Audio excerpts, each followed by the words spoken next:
नमः संस्कृताय मित्राणि, कैसे हैं आप सब। उम्मीद है अच्छे होंगे, स्वस्थ होंगे।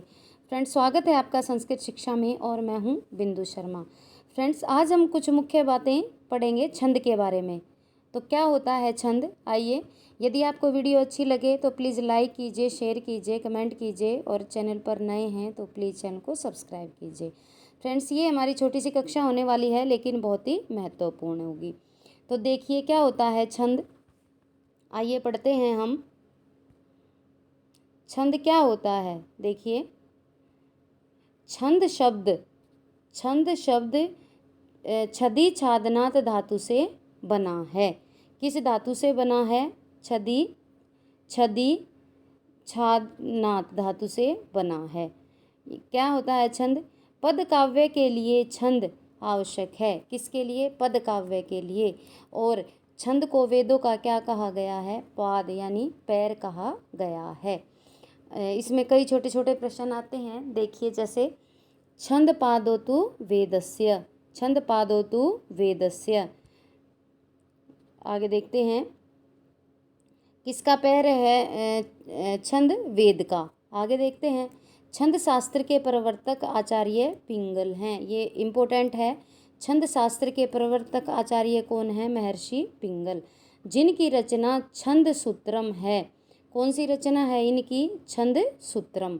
कौन सी? छंद सूत्रम। और इसका प्राचीन नाम छंदो विचिति है। क्या है फ्रेंड्स? छंदो विचिति। क्या है? छंदो विचिति। और इसमें कितने सूत्र हैं? इसमें हैं 329 सूत्र। कितने? 329 सूत्र। आगे देखते हैं छंद में प्रयुक्त, छंद पढ़ने से पहले उसके आवश्यक कारक हमें पढ़ने होते हैं। तो छंद में प्रयुक्त आवश्यक कारक कौन से होते हैं? पहला होता है पाद या चरणम।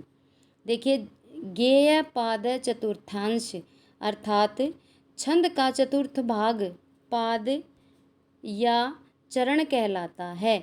श्लोक में सामान्यतः 4 चरण होते हैं। कितने चरण होते हैं फ्रेंड्स? 4 चरण होते हैं।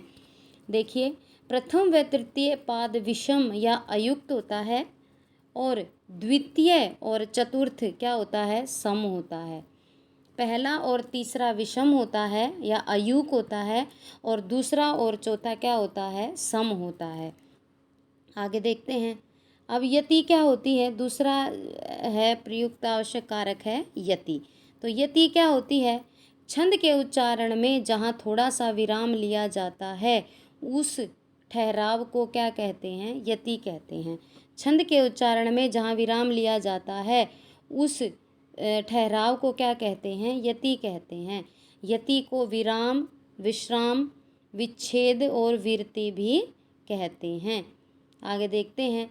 सामान्यतः चरण के अंत में यति होती है। कहाँ होती है यति? चरण के अंत में यति होती है।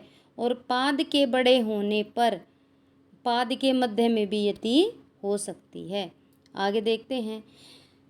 यतिर्जिहेष्टम विश्रामम स्थानम कवि अभिरुच्यते। अब आगे देखते हैं। तीसरा प्रमुख कारक क्या होता है? अक्षर या वर्ण। जिसका उच्चारण किया जा सके वह वर्ण है। जैसे रमा में र और म, मा, ये 2 वर्ण हैं। छंद शास्त्र में स्वर की गणना होती है। किसकी गणना होती है? स्वर की गणना होती है। अब और महत्वपूर्ण चौथा कारक क्या है? मात्रा।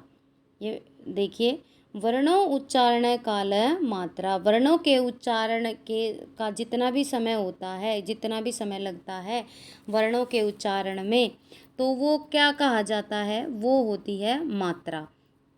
क्या होती है? मात्रा। वर्ण के उच्चारण में लगने वाला समय क्या होती है फ्रेंड्स? मात्रा। आगे देखते हैं। मात्रा के आधार पर स्वर या वर्ण 3 प्रकार के होते हैं। ह्रस्व 1 मात्रा वाला ह्रस्व वर्ण है, दीर्घ 2 मात्रा वाला दीर्घ वर्ण है और प्लूत 3 मात्रा वाला प्लूत वर्ण है। अब इसको हम कैसे पढ़ेंगे, आइए देखते हैं। एक मात्रो भवेद ह्रस्वयो द्विमात्रो दीर्घ उच्यते त्रिमात्रस्तु प्लुत गेयो व्यंजनम च अर्ध मात्रिकम, व्यंजन च अर्ध मात्रिकम। आइए आगे देखते हैं।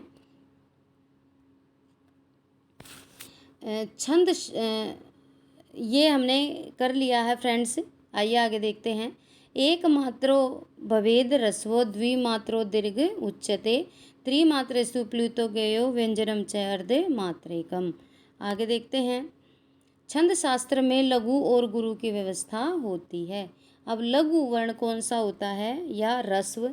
रस्व स्वर वाला वर्ण लघु वर्ण होता है, जिसका चिन्ह क्या होता है? एक जैसा होता है। ये ऐसा चिन्ह होता है। ये कौन सा होता है? ये लघु होता है। और गुरु वर्ण कौन सा होता है? दीर्घ। गुरु वर्ण वाला इसका ये होता है एस।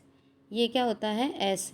तो इसको तो हम क्या बोलेंगे? इसको तो हम गुरु बोलेंगे और इसको हम बोलेंगे लघु। इसको क्या बोलेंगे? लघु। नेक्स्ट देखते हैं लघु और गुरु नियम। छंद शास्त्र में लघु और गुरु निर्धारण के लिए यह नियम है। क्या? संयुक्ताद्य दीर्घम स अनुस्वारम विसर्ग सम्मिश्रम विजेयम अक्षरम गुरु पादांतस्थ विकल्पेन। संयुक्ताद्यम, संयुक्त वर्ण से पहले वाला वर्ण हमेशा गुरु होता है। क्या कहते हैं? जब संयुक्त वर्ण होता है तो उसके पहले वाला वर्ण हमेशा गुरु होता है। जैसे इंद्र में क्या है? ई गुरु है। क्या है? और ये क्या है? ये संयुक्त है। अब दीर्घ क्या होता है? दीर्घ स्वर युक्त वर्ण गुरु होता है। जैसे राजा, राजा, क्योंकि ये दीर्घ है, इसमें मात्राएं हैं। सा अनुस्वारम, अनुस्वार युक्त वर्ण गुरु होता है, जिसमें अनुस्वार लगा होता है, जैसे रामम। आगे देखते हैं विसर्ग युक्त। विसर्ग युक्त, जहाँ पर विसर्ग युक्त होता है वो भी गुरु होता है, जैसे राम। पादांतस्थम, पाद के अंत में विकल्प से लघु और गुरु मान लिया जाता है मात्राओं के अनुसार। तो फ्रेंड्स, ये थी हमारी आज की छोटी सी कक्षा। यदि आपको कक्षा पसंद आई हो तो प्लीज़ लाइक कीजिए, शेयर कीजिए, कमेंट कीजिए और चैनल पर नए हैं तो प्लीज़ चैनल को सब्सक्राइब कीजिए। आज के लिए इतना ही। मिलते हैं कल एक नई कक्षा के साथ। तब तक के लिए नमो नमः।